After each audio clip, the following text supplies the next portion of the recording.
के उन्होंने मुझे 2-3 दिन पहले एक पिक्चर भेजी, हुंडई की थी, मैंने सिर्फ हुंडई की देखी थी, तो उसके ऊपर वो कश्मीर डे लिखा हुआ था और पता नहीं नीचे कुछ लिखा हुआ था, मुझे याद नहीं है। लेकिन मुझे भी बड़ी हैरानी हुई, मैं कहा यार ये हुंडई कंपनी तो ना पाकिस्तान की है ना हिंदुस्तान की है, कोरियन कंपनी है, लेकिन पता नहीं इन्होंने कैसे किस तरह कर दिया। खैर उस दिन तो नहीं, लेकिन उसके अगले दिन बड़ा शोर शराबा हुआ और मतलब जिसे कहते हैं कि मैं कल देख रहा था कि उनकी जो मार्केट शेयर है बिल्कुल डाउन होना शुरू हुआ। कहानी क्या थी और मतलब वहां पे हिंदुस्तान में कैसे लिया गया इन चीजों को?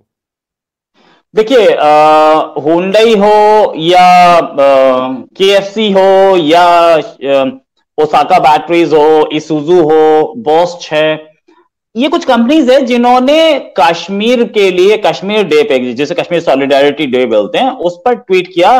और इनफैक्ट हुंडई का ट्वीट सबसे शॉकिंग था। वो ये था कि let's remember the sacrifices of our Kashmiri brothers and stand in support as they continue to struggle for freedom. इस ट्वीट को हटा दिया गया। अब बात आती है कि क्या हुंडई इंडिया के जो पॉलिसी है, कश्मीर पॉलिसी, उसको जानती नहीं? उन्होंने जो पाकिस्तान से ट्वीट किया, जाहिर है किसी पाकिस्तानी ने ट्वीट किया और हुंडई को पता भी नहीं होगा ऐसा ट्वीट किया, क्योंकि ट्विटर हैंडल्स जो इन सबके किसी पाकिस्तानी के हाथ में। लेकिन क्या हुंडई अपना ट्विटर हैंडल या फेसबुक हैंडल या केएफसी या इसुजू बात कीजिए, ये सब अपनी कंपनी के फोरम को एंटी इंडिया प्रोपेगेंडा के लिए यूज कर सकते हैं? Now coming back to the point के ऐसे ट्वीट हुए और उसके बाद इन कंपनीज को अपोलोजाइज करना पड़ा। अपोलोजाइज किया हुंडई ने, क्योंकि हुंडई के लिए एक बहुत बड़ी प्रॉब्लम आ गई थी। हुंडई पाकिस्तान में 8,000 कार बेचता है पर ईयर, इंडिया में 5,00,000 कार बेचता है। उसको पता है प्रॉफिट्स कहां से आने हैं। पाकिस्तान इतना बड़ा मार्केट भी नहीं है ना। केएफसी के लिए भी इंडिया एक बहुत बड़ा मार्केट है, फोकस रखता है केएफसी में। साथ में इसुजू हो या ओसाका बैटरीज हो, ये सारे के सारे इंडिया को एक बड़ा मार्केट मानते हैं, नो डाउट अबाउट इट। और इंडिया के लिए ये लोग इन्वेस्टमेंट के लिए तैयार हैं और इंडियन कॉन्ट्रैक्ट्स के लिए तैयार होते हैं, तो they know it what's going on. इस तरीके का कोई भी ट्वीट उनके मार्केट को डायरेक्टली इंपैक्ट कर सकता है। तब से हड़कंप ही मचा हुआ है और 2 बार तो क्लैरिफिकेशन हुंडई दे चुकी है। केएफसी का जो क्लैरिफिकेशन है वो बड़ा स्पीड से आया, वो कुछ ही घंटों में उन्होंने क्लैरिफिकेशन दे दिया कि वी अपोलोजाइज फॉर इट। इन सब कंपनीज को, क्योंकि इंडिया मानता है कि फ्रीडम स्ट्रगल नहीं है, वो टेररिज्म है। और अगर फ्रीडम स्ट्रगल है भी तो पाकिस्तान, ये बलूचिस्तान के फ्रीडम स्ट्रगल पे भी ट्वीट कर दें कि बलूचिस्तान भी फ्रीडम स्ट्रगल, अगर बलूचिस्तान डे वाले दिन ये बोलते हैं वी सपोर्ट बलूचिस्तान।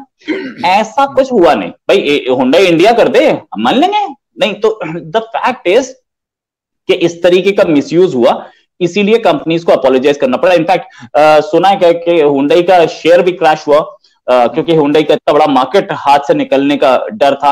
अभी भी ट्विटर ट्रेंड्स कंटिन्यू कर रहे हैं और कोई सेकंड अपॉलॉजी आई है हुंडई की तरफ से, उसके बाद भी ट्विटर ट्रेंड्स कंटिन्यू कर रहे हैं। तो ये चीज हुंडई को, केएफसी को, दोनों को संभालना मुश्किल पड़ रही है। केएफसी के सेल्स पे इंपैक्ट दिखेगा, इसमें कोई शक नहीं।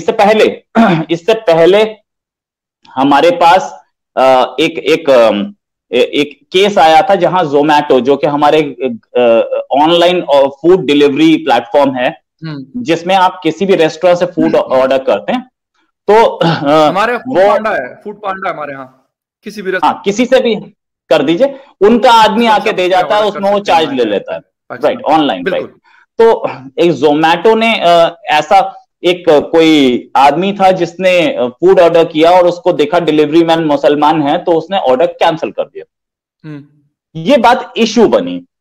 उस आदमी ने अपना जो बोला वो बोला। जोमैटो ने बोला कि फूड हैज नो रिलीजन।